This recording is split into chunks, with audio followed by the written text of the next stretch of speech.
Okay, so my final thoughts on this game after thinking about it, and I looked through the alternate endings and stuff. So I didn't make a I didn't make a mistake there.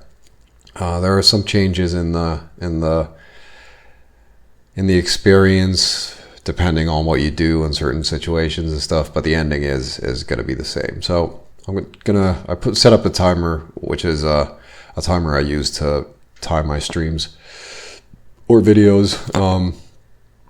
So the way I think the story should be thought about is that you are actually the mother in the game. And the story begins in a situation where your daughter killed your husband. And then he had been, paralyzed or whatever in some kind of accident somewhere.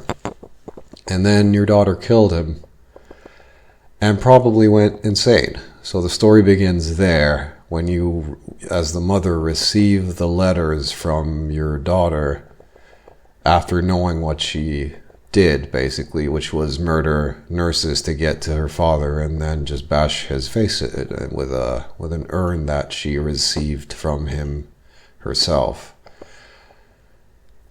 And I think that's the way to look at the story, maybe.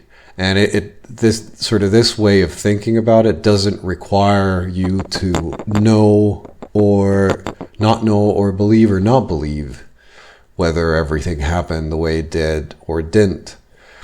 But I think the perspective of the whole situation or the whole game, the whole sort of experience is from the perspective of the mother and the sort of meta surrounding the whole thing.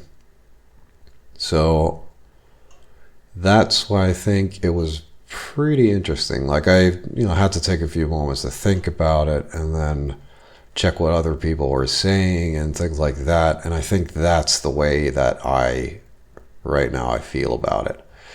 It doesn't take away from the story because in a way, if you want to believe it like the daughter does, like the playable character does, then you believe it and it's true, and that happened, and everything was exactly as it was, and then you can sort of keep the story as is, or then you can start thinking about, well, what parts of it was true. Like for me, it was, did she ever even have an assistant, or did she have an assistant? I don't think she did.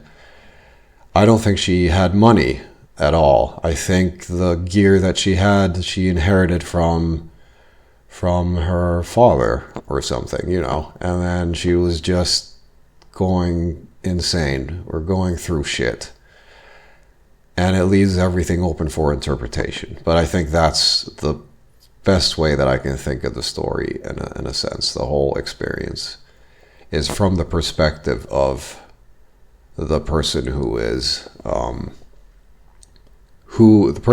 still there, which is the mom. And I don't know, would you believe it? Do you believe it? All the things fantastical and boring and strange and mundane